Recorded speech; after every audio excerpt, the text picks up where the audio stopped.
Bismillahirrahmanirrahim. Assalamualaikum warahmatullahi wabarakatuh. Alhamdulillahirabbil alamin wassalatu wassalamu ala Rasulillah wa ala alihi washabihi wa mawala. Bapak Ibu jamaah Fast TV yang senantiasa dirahmati Allah, alhamdulillah kita kembali berjumpa untuk program Ngaso Ngaji Sore bersama Ustadz Asdi Nurholis, yang mana kita membahas perkara tentang keluarga. Di episode sebelumnya kita sudah membahas terkait perkara keluarga yang Masya Allah sangat bermanfaat, semoga nggih. Nah, yang periode ini atau episode kali ini kita akan membahas satu buah tema yang mungkin ini sangat berguna terutama bagi keluarga baru. Keluarga baru yang sedang menunggu kehadiran buah hati. Karena ternyata nih dalam sebuah penantian kita juga perlu adanya manajemen diri, karena kita nggak tahu nih akan diberi amanah yang seperti apa oleh Allah terkait dengan buah hati. Karena tujuan dari sebuah pernikahan adalah adanya keturunan, dan pastinya keturunan yang soleh-soleh adalah keturunan yang didambakan oleh setiap insan muslim. Nah, kita bersama Ustadz Asdi akan dibahas langsung oleh beliau terkait dengan bagaimana kita memanage diri kita terkait dengan takdir di masa depan berkenaan dengan keturunan. Bismillah. Assalamualaikum warahmatullahi wabarakatuh, Ustaz. Waalaikumsalam warahmatullahi wabarakatuh. Ustaz, alhamdulillah kita sudah berepisode-episode dan sampailah pada episode kali ini terkait dengan keturunan, Ustaz. Iya. Nah, sebelum adanya buah hati hadir di rumah keluarga itu pastinya ada fenomena bahwasanya seorang ataupun pasangan keluarga baru perlu memahami adanya ketetapan batin. Bagaimana kalau keturunannya A, B, C, D, E. Nah, itu memanagenya atau mengontrol emosi atau bagaimana yang seharusnya dilakukan gitu, Ustaz. Baik, terima kasih Mas. Assalamualaikum warahmatullahi wabarakatuh. Waalaikumsalam warahmatullahi wabarakatuh. Alhamdulillah, wassalatu wassalamu ala Rasulillah wa ala alihi wa ashabihi wa mawala mabah. Jamaah Fast TV yang dimuliakan Allah Subhanahu wa taala. Kita kembali dulu kepada tujuan awal ketika seseorang membangun rumah tangga. Jadi kalau dalam ketentuan syariat agama itu, agama kita, ketika Allah Subhanahu wa taala mengabarkan bagaimana Allah menciptakan Nabi Adam, kemudian Hawa, lalu kemudian beranak pinak ya, berketurunan. Nah, di sini kemudian kita garis bawahi. Di hadis yang lain, Rasulullah SAW sampai menganjurkan pada kita semua, tazawwadul wadudal walud ya, fa inni mukatsirun bikumul umam. Nikahilah wahai para laki-laki, wahai kaum muslimin, wanita yang memiliki sifat kasih sayang dan dia berpotensi untuk memiliki keturunan. Karena aku, kata Rasulullah, akan menjadi umat yang terbanyak. Jadi sebuah kebanggaan. Jadi kita nanamkan pada diri kita sebuah kebanggaan sebagai kaum muslimin dan muslimah memiliki keturunan yang banyak. Ya.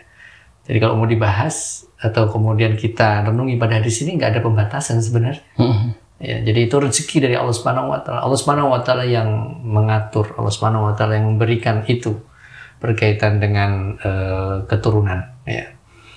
Oleh karenanya jamaah Fast TV yang Allah Subhanahu wa taala, saya dan kita semua ini ketika kita menikah maka punya cita-cita memiliki keturunan.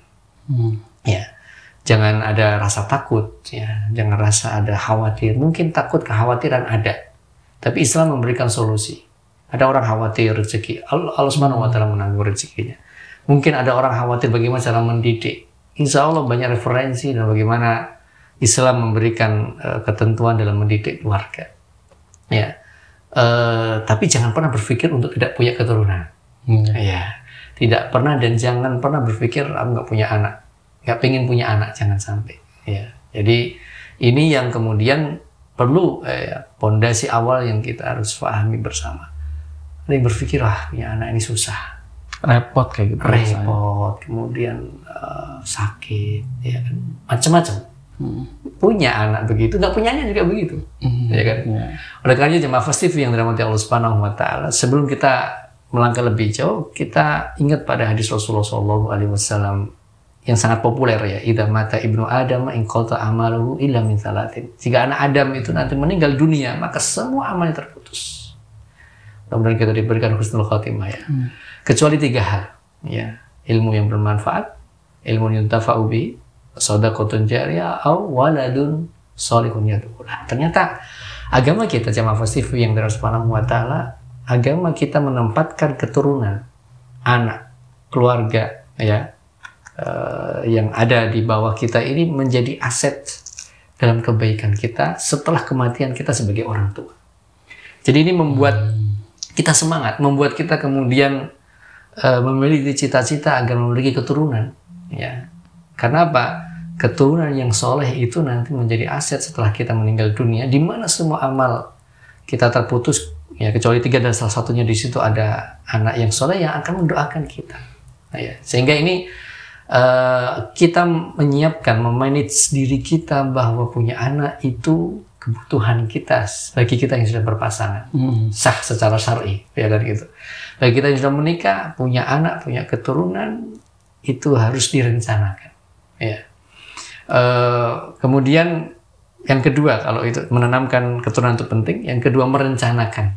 Ya, merencanakan itu bisa berapa yang akan direncanakan dari keturunan kita. Kemudian merencanakan jarak juga. Ya. Nah, ini juga perlu disiapkan. Ya. Karena Allah Subhanahu wa Ta'ala sampai mengabarkan berkaitan dengan idealnya ketika seseorang memiliki keturunan anak itu pada jarak berapa kakak dengan adiknya.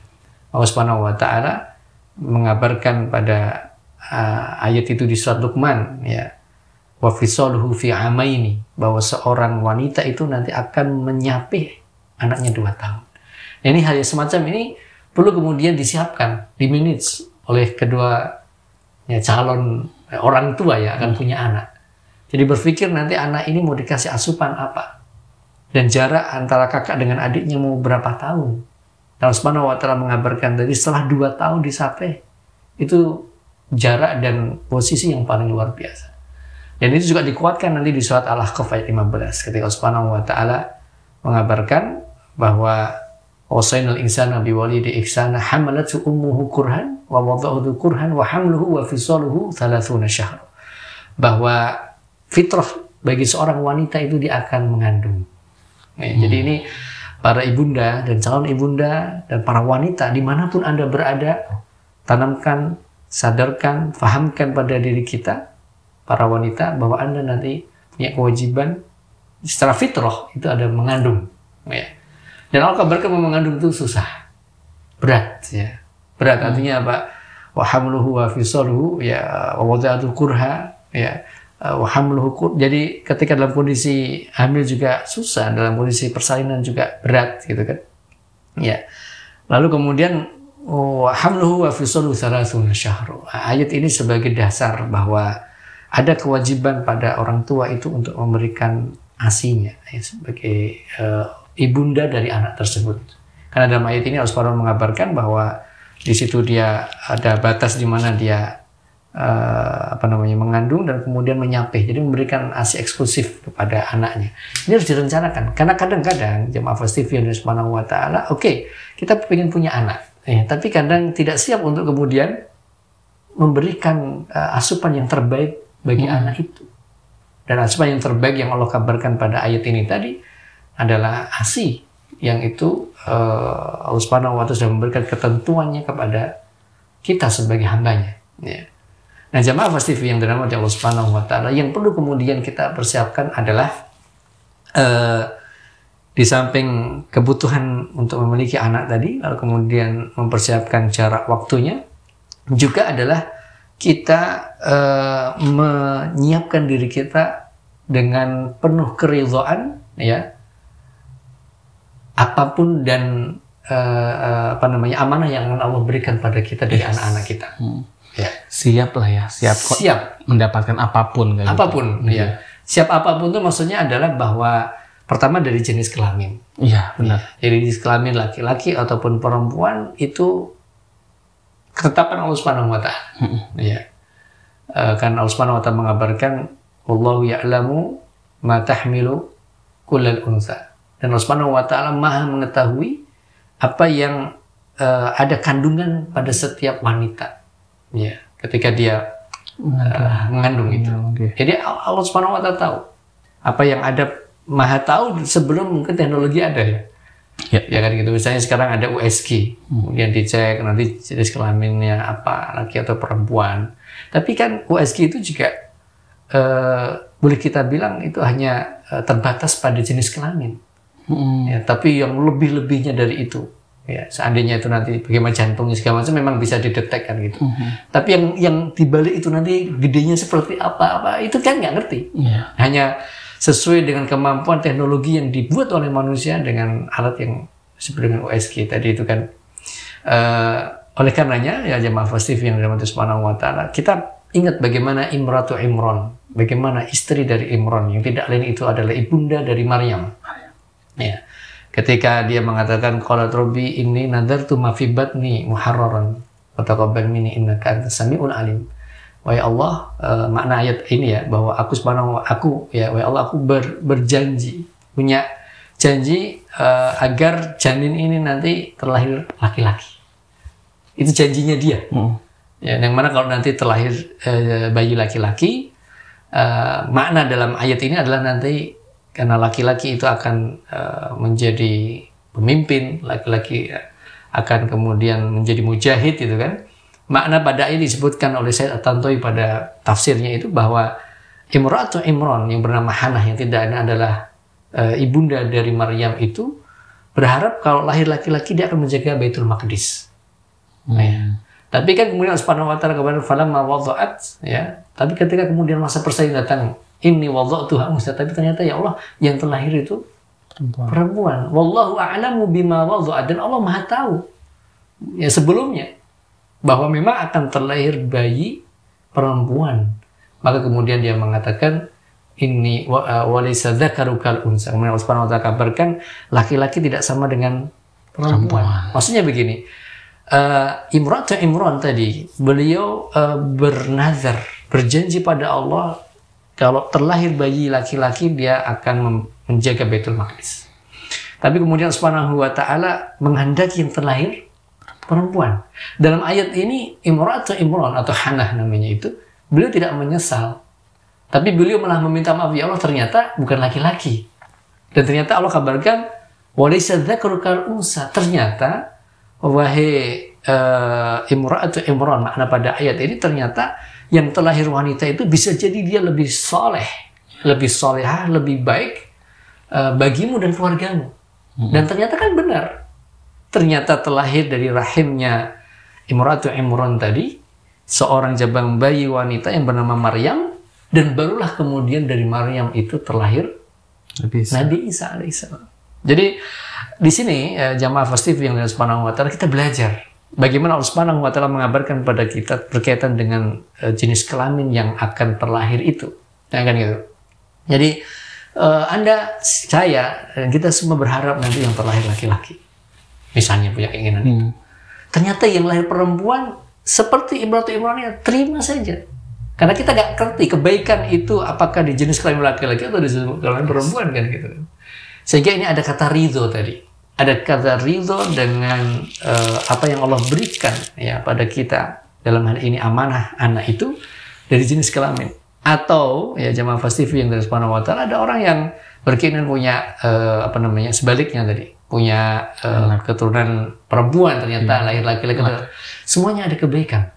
Artinya kalau lihat dalam hal ini tadi, ketika Imratu Imran berharap terlahir bayi laki-laki dan dia akan menjaga Baitul Maqdis, ternyata yang lahir perempuan yaitu Maryam, wa ini samaituha Maryam, karena yang terlahir adalah perempuan, ya Allah maka aku kasih nama dia Maryam. Ternyata Maryam itu artinya apa kan? Secara bahasa Arab Maryam itu adalah wanita yang menjaga kehormatannya. Maka kan Maryam tidak pernah disentuh oleh laki-laki ya, dan Maryam kemudian ini satu keajaiban. Bukan keajaiban lagi, ini adalah ayat tanda kekuasaan Allah Subhanahu wa taala bahwa Maryam ditiupkan di rahimnya itu janin ya, yang kemudian nanti terlahir Nabi Isa alaihissalam, dan ternyata keturunan setelahnya yang namanya tidak lain adalah cucu dari Imran itu tadi, atau Imratu Imran yang ada Nabi Isa, ternyata lebih mulia dari rencana neneknya. Ya sehingga jamaah Fast TV yang dirahmati Allah Subhanahu wa taala, jangan sampai kemudian kita marah. Jangan sampai memanage diri kita untuk ridho tadi. Jangan sampai orang kemudian berharap ya ada keturunan yang berjenis kelamin laki-laki misalnya, kok lahir perempuan, jangan marah. Karena kadang yang terjadi, dan ini kesalahan, adalah ketika berharap memiliki anak laki-laki gitu ya, ternyata terlahir perempuan, akhirnya karena berharap laki-laki, maka anak perempuannya ini diperlakukan seperti laki-laki. Ini nggak benar. Harus tahu bahwa nanti setelah lahir itu jabang bayi diapain? Iya benar tuh. Diadanin, kemudian ditahnik. Ditahnik itu Rasul pernah makan korma, kemudian diambil, kemudian dimakan kan disuapkan ke jabang bayi itu dari korma yang sudah kita makan. Ya kan, kemudian nanti ada dicukur rambutnya, kemudian nanti rambut itu ditimbang, kemudian disedekahkan ya dari rambut yang dicukur dari jabang bayi itu. Lalu kemudian jangan lupa dikasih nama yang terbaik.